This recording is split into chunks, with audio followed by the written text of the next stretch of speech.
ഏതായാലും നമ്മൾ നേരെ പോകുന്നു പാലക്കാട് ജില്ലയിലേക്ക്. പാലക്കാട് ജില്ലയിലെ സാധ്യതകൾ, സാഹചര്യങ്ങൾ, പ്രതീക്ഷകളൊക്കെ പരിശോധിക്കാം. സന്തോഷ് സർലിംഗ് പാലക്കാട് നമ്മളോടൊപ്പം ചേരുകയാണ്. സന്തോഷ്, പാലക്കാട് ഇടതുപക്ഷത്തെ സംബന്ധിച്ച് ഏറ്റവും പ്രധാനപ്പെട്ട ജില്ലയാണ്. അവരുടെ ഏറ്റവും കരുത്തുറ്റ കോട്ടകളിൽ ഒന്നുകൂടിയാണ്. ആ രീതിയിൽ വലിയ പ്രതീക്ഷയോടെ ഒന്ന് സർക്കാരിന്റെ വികസന പ്രവർത്തനങ്ങൾ, ക്ഷേമ പ്രവർത്തനങ്ങൾ ഇതൊക്കെ കരുത്താക്കി ആത്മവിശ്വാസത്തോടെ ഇടതുപക്ഷം നിൽക്കുകയാണ്. മറുഭാഗത്ത് കോൺഗ്രസിന് ഏറ്റവും കൂടുതൽ നാണക്കേടുണ്ടാക്കിയ ജില്ലയാണ്. രാഹുൽ മാങ്കൂട്ടം എന്ന് പറയുന്ന എക്കാലത്തെയും ക്രിമിനലായ MLA ഉണ്ടായിരുന്ന സ്ഥലം.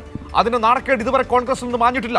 പക്ഷേ ഇപ്പോഴും ഒളിഞ്ഞും തെളിഞ്ഞും ഈ മാങ്കൂട്ടവുമായി സന്ധി ചെയ്യുന്ന കോൺഗ്രസ് നേതാക്കളെ നമുക്ക് കാണാൻ കഴിയുന്നുണ്ട്.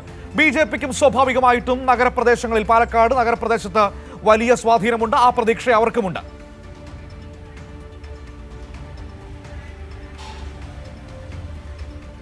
മനു, തീർച്ചയായും 2021 നിയമസഭാ തെരഞ്ഞെടുപ്പിൽ ആകെയുള്ള 12 നിയമസഭാ സീറ്റുകളിൽ 10 സീറ്റുകളിലാണ് ഇടതുപക്ഷം പാലക്കാട് വിജയിച്ചത്. ബാക്കിയുള്ള 2 സീറ്റുകളിൽ മാത്രമായി UDF ഒതുങ്ങിപ്പോവുകയും ചെയ്തു. മണ്ണാർക്കാട് മുസ്ലിം ലീഗ് വിജയിച്ചു. പാലക്കാട് നഗര കേന്ദ്രീകൃതമായ പാലക്കാട് നിയോജക മണ്ഡലത്തിലാകട്ടെ രാഹുൽ മാങ്കൂട്ടം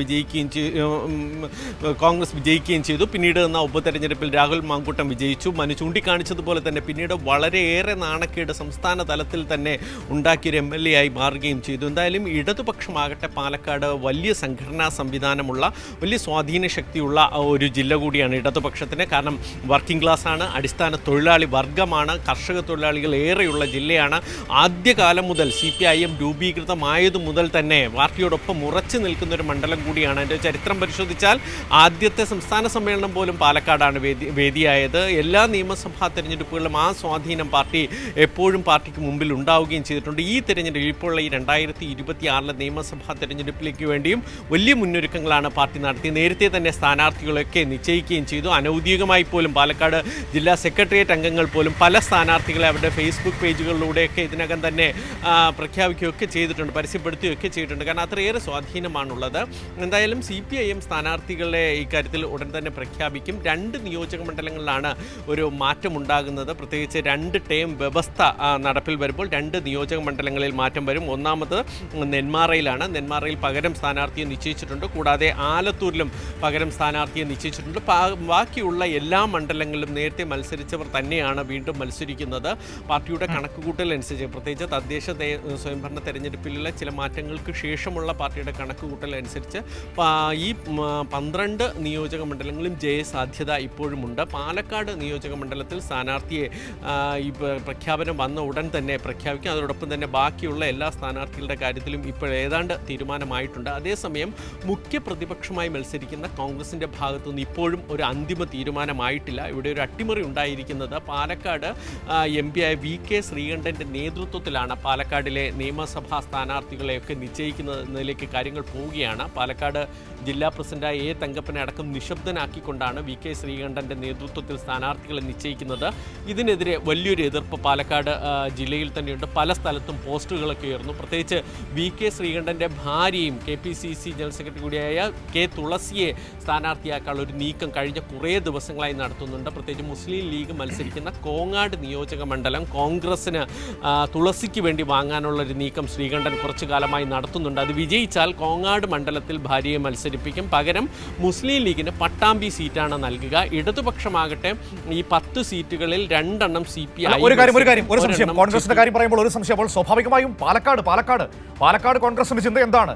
കണ്ണൻ ഗോപിനാഥിന്റെ ഒക്കെ പേരുകളൊക്കെ പറഞ്ഞു കേട്ടിരുന്നല്ലോ, രമേഷ് പിഷാരടിയുടെ പേര് പറഞ്ഞു കേട്ടിരുന്നല്ലോ. എന്താണ് അവസാന ലാപ്പിൽ അവരുടെ ആലോചന?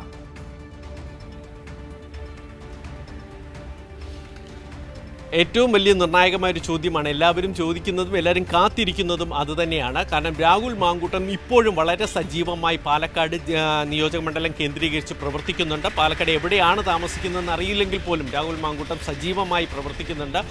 അത് MLAയുടെ ഓരോ പദ്ധതികളൊക്കെ ഉദ്ഘാടനം ചെയ്യുന്നുണ്ട്. പക്ഷേ കോൺഗ്രസ് നേതാക്കളുടെ പ്രാഥമിക ബ്ലോക്ക് തല അവരോടൊപ്പം പരസ്യമായി ഉണ്ടെങ്കിൽ പോലും അതിനോടൊപ്പം ജില്ലാ കമ്മിറ്റിയും രാഹുൽ മാങ്കൂട്ടവുമായി ചർച്ച നടത്തുന്നുണ്ട്.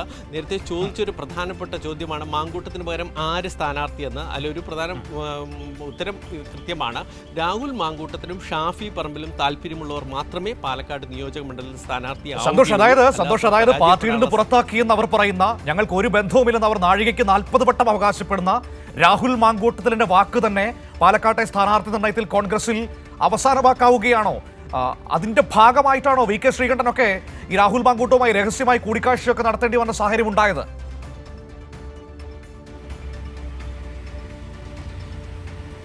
മനു, സംസ്ഥാന തലത്തിൽ പുറത്താക്കി ഇമേജ് പ്രതിച്ഛായയൊക്കെ മെച്ചപ്പെടുത്താൻ കോൺഗ്രസ് ശ്രമിക്കുമ്പോൾ പാലക്കാട് അതല്ല സ്ഥിതി. പാലക്കാട് ഫീൽഡിൽ നിന്ന് നമുക്ക് മനസ്സിലാക്കാൻ കഴിയുന്നത് ഇപ്പോഴും ഈ പാലക്കാട് നിയോജക മണ്ഡലത്തിൽ പാലക്കാട് ജില്ലയിലൊക്കെ വലിയ സ്വാധീന ശക്തിയുള്ള അംഗമായി തന്നെ മാങ്കൂട്ടം തുടരുന്നു. ആ മാങ്കൂട്ടത്തിൻ്റെ സ്വാധീന ശക്തിയെ ഇവിടെ ജില്ലയിലെ നേതാക്കൾ പോലും അംഗീകരിക്കുന്നുണ്ട് എന്നതാണ് ഏറ്റവും വിരോധാഭാസം. നേരത്തെ ചൂണ്ടിക്കാണിച്ചതുപോലെ ഇവിടെ സ്ഥാനാർത്ഥി നിർണ്ണയത്തിൽ നിർണായക സ്വാധീനമായി മാറിയിരിക്കുന്ന വി കെ ശ്രീകണ്ഠൻ പാലക്കാട് സ്ഥാനാർത്ഥി അടൂരിൽ ചെന്നാണ് രാഹുൽ മാങ്കൂട്ടവുമായി കൂടിക്കാഴ്ച നടത്തിയത്. പിന്നീട് മാധ്യമങ്ങളിലൂടെ പുറത്തു വന്നുകൊണ്ടൊക്കെ അത് തള്ളിപ്പറഞ്ഞ് അത് മാറിയൊക്കെ നിന്നെങ്കിൽ പോലും മാങ്കൂട്ടവുമായി ചർച്ച ചെയ്തുകൊണ്ട് പാലക്കാട് നിയോജകമണ്ഡലത്തിലെ സ്ഥാനാർത്ഥിയെ നിശ്ചയിക്കുക എന്നതാണ് ഇപ്പോൾ നടത്തിക്കൊണ്ടിരിക്കുന്ന ഒരു ചർച്ച.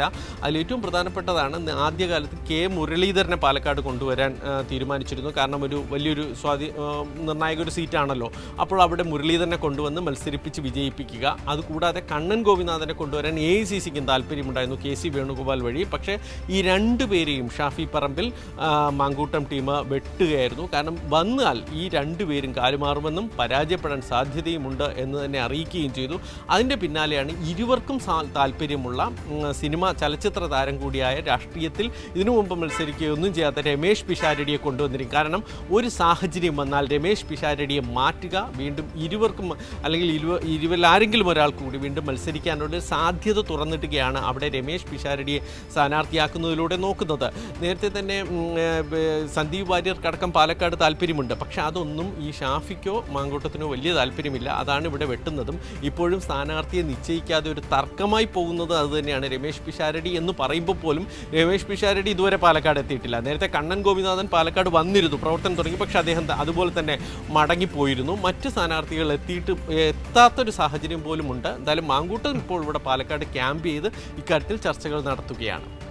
ശരി, ഓക്കെ, താങ്ക് യു സന്തോഷാണ് വിവരങ്ങൾ പാലക്കാട് നൽകിയത്. പാലക്കാട് വലിയ ആത്മവിശ്വാസമാണ് എൽ ഡി എഫിന് ഏറ്റവും കൂടുതൽ കരുത്തുള്ള CPIM-ന്റെ ഏറ്റവും ശക്തി പ്രദേശമായ കേന്ദ്രങ്ങളിലൊന്ന്. അവിടെ സ്വാഭാവികമായും അവർ വലിയ വിജയം പ്രതീക്ഷിക്കുന്നു. മറുഭാഗത്ത് കോൺഗ്രസിലേക്ക് നോക്കുകയാണെങ്കിൽ രാഹുൽ മാങ്കൂട്ടം അവർക്കുണ്ടാക്കിയ നാണക്കേട് ചെറുതല്ല. പക്ഷേ ഇപ്പോഴും രാഹുൽ മാങ്കൂട്ടം പറയുന്നത് തന്നെയാണ് പാലക്കാട്ട് കോൺഗ്രസിനെ സംബന്ധിച്ച് അവസാന വാക്ക് എന്നതാണ് ഏറ്റവും പ്രധാനപ്പെട്ട കാര്യം. അതാണ് ഇപ്പോൾ സന്തോഷ് നമ്മളോട് സംസാരിച്ചത്.